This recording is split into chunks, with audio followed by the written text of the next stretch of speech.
ఆకాశవాణి రాష్ట్రంలో జరుగుతూ ఉన్న హర్ ఘర్ తిరంగా కార్యక్రమంపై ప్రత్యేక ముఖాముఖి వింటారు. అతిథి ఆర్ మల్లికార్జునరావు గారు, హర్ ఘర్ తిరంగా రాష్ట్ర నోడల్ అధికారి మరియు భాషా సాంస్కృతిక శాఖ సంచాలకులు. పరిచయకర్త రావుల సాయి గిరీష్. घर घर तिरंगा, हर घर तिरंगा, घर घर तिरंगा, रथ घर तिरंगा, घरो घरी तिरंगा, प्रत्येक घरी तिरंगा. శ్రోతలకు నమస్కారం. ఈనాటి మన ప్రత్యేక కార్యక్రమానికి స్వాగతం. జాతీయ పతాకం మన స్వాతంత్ర గాథ, త్యాగం, దేశభక్తికి చిహ్నం. దేశం మొత్తాన్ని త్రివర్ణ స్ఫూర్తితో ఒకటి చేయడానికి కేంద్ర ప్రభుత్వం ప్రారంభించిన కార్యక్రమం హర్ ఘర్ తిరంగా. 2022 నుంచి ప్రతి సంవత్సరం స్వాతంత్ర వారోత్సవాల్లో భాగంగా జరుగుతున్న ఈ కార్యక్రమం ఈసారి 2025లో మరింత విస్తృతంగా 3 దశలలో పలు వినూత్న కార్యక్రమాలతో కొనసాగుతూ ఉంది. మన ఆంధ్రప్రదేశ్ లో ఈ కార్యక్రమం ఎలా సాగుతూ ఉంది, జిల్లాల వారీగా ఎలాంటి సన్నాహాలు జరుగుతూ ఉన్నాయి, ప్రజల భాగస్వామ్యం ఎలా ఉంది అన్న పూర్తి వివరాలు మనకు తెలియజేయడానికి ఈ రోజు మనతో పాటు ఉన్నారు హర్ ఘర్ తిరంగా రాష్ట్ర నోడల్ అధికారి శ్రీ ఆర్ మల్లికార్జునరావు గారు. సార్తో మనం మాట్లాడి పూర్తి సమాచారాన్ని విందాం.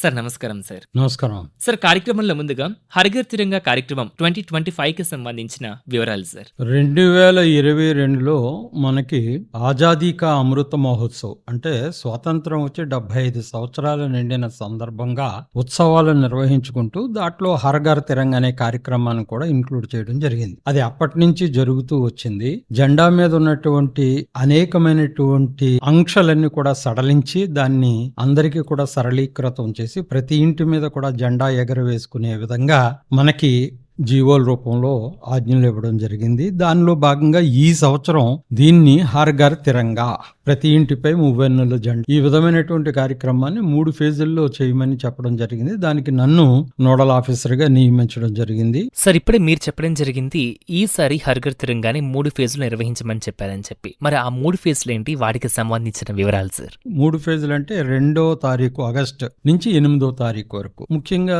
రాష్ట్రంలో ఉన్నటువంటి అన్ని స్కూళ్లలో కూడా పిల్లల్లో చైతన్యవంతంగా ఈ జెండా గురించి చెప్పడం, ఈ జెండా యొక్క ప్రాముఖ్యత గురించి చెప్పడం, దీని మీద క్విజ్ పోటీలు, అదే విధంగా డ్రాయింగ్ కాంపిటీషన్స్, ముఖ్యంగా సెల్ఫ్ హెల్ప్ గ్రూప్స్ ద్వారా రంగోలీ పోటీలు, అనేకమైనటువంటి కార్యక్రమాల్లో భాగంగా మరి నీరుని మనం ఏ విధంగా వినియోగించుకోవాలనే దాని మీద కూడా అనేకమైనటువంటి కార్యక్రమాలు నిర్వహించాలనేటువంటి ఉద్దేశం. అదే విధంగా స్వచ్ఛ భారత్ లో భాగంగా క్లీన్లీనెస్, పరిశుభ్రంగా అన్ని పరిసరాలు ఉంచుకోవాలనేటువంటి థీమ్ తో 2వ తారీఖు నుంచి 8వ తారీఖు వరకు కూడా ఈ అన్ని గ్రామాల్లో కూడా ఈ కార్యక్రమాలు నిర్వహించడం జరిగింది కలెక్టర్ గారి యొక్క ఆధ్వర్యాల్లో. అయితే ఇక 2వ కార్యక్రమం ఏంటంటే స్టేట్ లెవెల్లో, అదే విధంగా జిల్లా లెవెల్లో కూడా హెడ్ క్వార్టర్స్ లో చెయ్యాలి అనేటువంటి నిర్ణయం తీసుకోవడం జరిగింది. ముఖ్యంగా మరి విజయవాడలో రాష్ట్ర ముఖ్యమంత్రి వర్యులు తుమ్మలపల్లి కళాక్షేత్రంలో ఈ కార్యక్రమాన్ని అటెండ్ అవుతారు. ఈ కార్యక్రమం ద్వారా ముఖ్యంగా మరి ప్రజల్ని చైతన్యవంతులు చేయడం, దేశభక్తితో పాటు జెండా యొక్క ప్రాముఖ్యతను, జెండా యొక్క ఆవశ్యకతను, ముఖ్యంగా మనందరం సమైక్యంగా ఉండి ఏ విధంగా ఈ దేశాన్ని అభివృద్ధి పదంలో పెట్టుకోవాలనేటువంటి విషయాల మీద అనేకమైనటువంటి కార్యక్రమాలతో పాటు కల్చరల్ ప్రోగ్రామ్స్ నిర్వహించడం, ర్యాలీలు నిర్వహించడం, బైక్ ర్యాలీలు, అదే విధంగా అయితే స్కేటింగ్, అదే విధంగా సైకిల్ ర్యాలీ, ముఖ్యంగా పిల్లలు, స్టూడెంట్స్, పుర పౌరులు అందరూ కలిపి ఒక అద్భుతమైనటువంటి ర్యాలీని నిర్వహించడం జరిగింది. బహిరంగ కార్యక్రమం తుమ్మలపల్లి కళాక్షేత్రం ఉంది. దాంట్లో సెల్ఫ్ హెల్ప్ గ్రూప్స్ కూడా వారు స్టాల్స్ ఏ విధంగా అభివృద్ధి చెందుతున్నారనేటువంటి విషయం మీద ఆ స్టాల్స్ లో వారి యొక్క ఐటమ్స్ ను కూడా దానితో పాటు మరి హర్ ఘర్ తిరంగా జెండా ఏ విధంగా ఉద్భవించింది మీ అందరికి తెలుసు. జెండా అనేటువంటిది ఆ దేశం యొక్క, లేకపోతే ఆ జాతి యొక్క, చెప్పాలంటే ఒక దేశభక్తి భావాన్ని తెలియజేసేటువంటి గొప్ప ప్రక్రియ. ఆ ప్రక్రియలో భాగంగా మనం ఏర్పాటు చేసేటువంటి ఈ కార్యక్రమంలో ఒక ఎగ్జిబిషన్ కూడా మనం ఏర్పాటు చేయడం జరిగింది. మనకున్నటువంటి ఫ్రీడమ్ ఫైటర్స్ ని, స్పోర్ట్స్ పర్సన్ ని కూడా సన్మానించుకోవడం జరుగుతుంది. ఇది 2వ ఫేజ్. ఇక 3వ ఫేజ్ 13వ తారీఖు నుంచి 15వ తారీఖు వరకు. ముఖ్యంగా ఏంటంటే ప్రతి ఒక్కరిని కూడా మనం రిక్వెస్ట్ చేసేది వాలంటీర్ గా నమోదు చేసుకోమని. వాలంటీర్ గా నమోదైన ప్రతి వ్యక్తి కూడా ఇంకొక వ్యక్తిని వారి ఇంటి మీద జెండా ఏ విధంగా పెట్టుకోవాలి, ఏమిటి అనేటువంటి దాని మీద వారందరినీ కూడా చైతన్యవంతులు చేయడం, ప్రతి ఇంటి మీద కూడా 30 జెండా ఎగరాలి అనేటువంటి లక్ష్యం. దానిలో భాగంగానే 13, 14, 15 మనకున్నటువంటి ప్రభుత్వ భవనాలు కానివ్వండి, హెరిటేజ్ బిల్డింగ్స్ కానివ్వండి, మనకున్నటువంటి అపురూపమైనటువంటి అన్ని బిల్డింగుల మీద కూడా ఇల్లు ఇల్యూమినేషన్ దీపపు కాంతులతో ఒక అత్యంత అద్భుతంగా హర్ ఘర్ తిరంగా అనేటువంటి కార్యక్రమాన్ని నిర్వహించుకోవడానికి పూర్తిగా సన్నాహాలన్నీ కూడా నిర్వహించడం జరిగింది. సార్ మరి ఈ సంవత్సరం ఈ హర్ఘర్ తిరంగా కార్యక్రమం 3 దశలుగా నిర్వహించడంలో ఉన్న ఉద్దేశం ఏంటి సార్? ఈ 3 దశల్లో చెయ్యాలి అనేటువంటిది ఏమిటంటే ఒక క్రమమైనటువంటి పద్ధతుల్లో 15వ తారీఖు నాటికి ప్రతి ఇంటి మీద జెండా పెట్టాలి అనేటువంటిది అందరికీ తెలియజేయడం ఒక ఉద్దేశం అయితే, ప్రతి ఒక్కరిని కూడా చైతన్యవంతులు చేయడం, పిల్లవాడి నుంచి పెద్దవాళ్ళ వరకు ఈ కార్యక్రమం మనం ఓన్ చేసుకుని మన దేశం కోసం మనకున్నటువంటి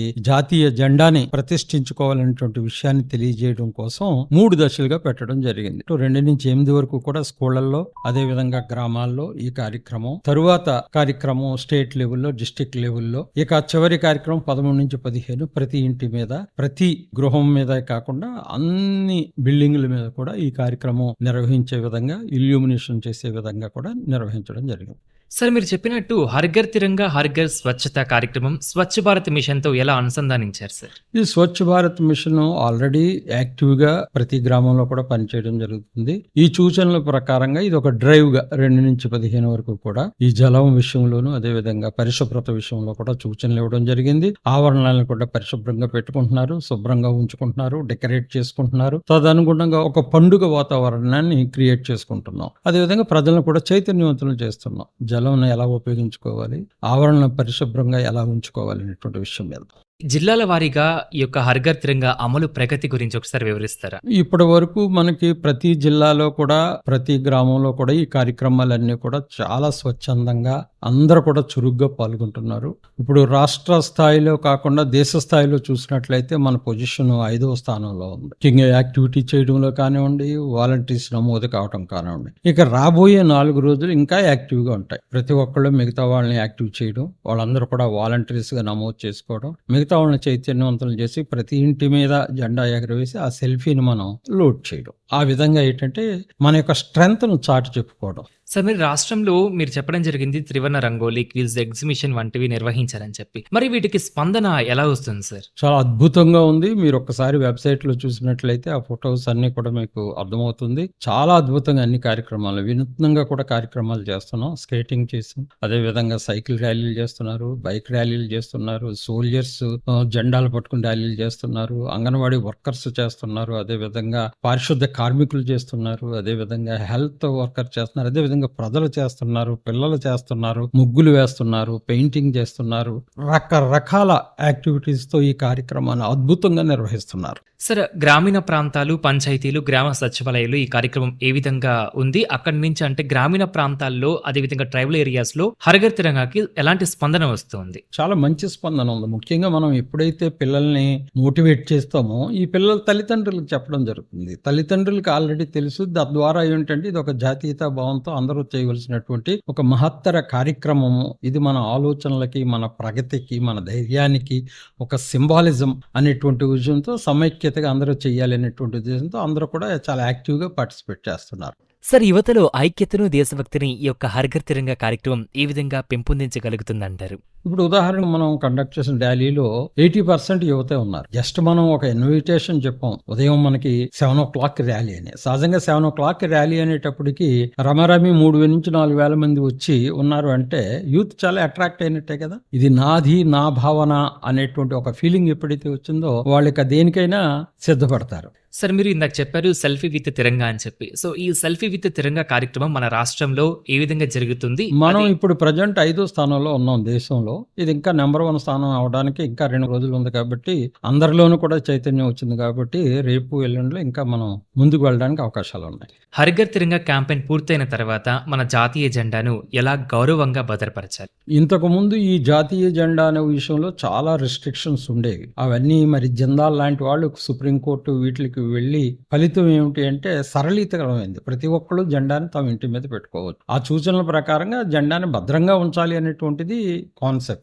దాన్ని వేరే విధంగా కాకుండా అదొక ఎక్కడో మూలన పడేయడం, లేకపోతే డస్ట్బిన్ లో పడేయడం, ఇటువంటివి ఎవరు చేయకుండా దాన్ని ఒక భద్రంగా, అపురూపంగా చూసుకోవాల్సినటువంటి అవసరం ఉంది. ఆ విధంగా ప్రతి ఒక్కరు చూసుకుంటున్నారు. సార్ చివరగా ఆంధ్రప్రదేశ్ ప్రజలకు మీరు అందించే సందేశం సార్, యొక్క హర్ఘర్ తిరంగా 15వ తారీఖున హర్ఘర్ తిరంగా ప్రతి ఇంటి మీద మువ్వన్నెల జెండా ఉవ్వెత్తున లేవాలి. ఎందువల్లంటే ఈ జెండా రూపశిల్పి మీ అందరికీ తెలుసు పింగళి వెంకయ్య గారు, ఆంధ్రావాడే. 1921లో విజయవాడలో ఆ రోజున అఖిల భారత కాంగ్రెస్ సభలో ఆ జెండాను ప్రదర్శన చేయడం జరిగింది. అది రూపాంతరం చెంది చివరికి ఆ 3 రంగులు చిరస్థాయిగా మరి ఉండి ఆ జెండానే అప్రూవ్ చేయడం జరిగింది. కాబట్టి దాని ద్వారా మనందరం కూడా 15వ తారీఖున ప్రతి ఇంటి మీద కూడా జెండా ఎగరవేసే కార్యక్రమాన్ని నిర్వహించుకోవాలి. ఆ విధంగా ప్రజలందరూ కూడా సమాయత్తలవుతున్నారు. అందరూ కూడా చెయ్యాలని విజ్ఞప్తి చేస్తున్నాను యాజ్ ఎ నోడల్ ఆఫీసర్ గా. సార్, ఈనాటి మన ఈ కార్యక్రమంలో భాగంగా మీరైతే కనుక మన ఆంధ్రప్రదేశ్ రాష్ట్రంలో హర్ఘర్ తిరంగా 2025 కార్యక్రమం ఏ విధంగా జరుగుతుంది, దీనికి సంబంధించిన పూర్తి సమాచారాన్ని మా ఆకాశవాణి శ్రోతలకు అందించినందుకు మీకు మరోసారి ధన్యవాదాలు సార్. నమస్కారం. घर घर तिरंगा, हर घर तिरंगा, घर घर तिरंगा, रथ घर तिरंगा, घरो घरी तिरंगा, प्रत्येक घरी तिरंगा. ఇంతవరకు రాష్ట్రంలో జరుగుతూ ఉన్న హర్ఘర్ తిరంగా కార్యక్రమంపై ప్రత్యేక ముఖాముఖిని విన్నారు. అతిథి ఆర్ మల్లికార్జునరావు గారు, హర్ఘర్ తిరంగా రాష్ట్ర నోడల్ అధికారి మరియు భాషా సాంస్కృతిక శాఖ సంచాలకులు. పరిచయకర్త రావుల సాయి గిరీష్. ఈ కార్యక్రమం ప్రాంతీయ వార్తా విభాగం, ఆకాశవాణి విజయవాడ కేంద్ర సమర్పణ.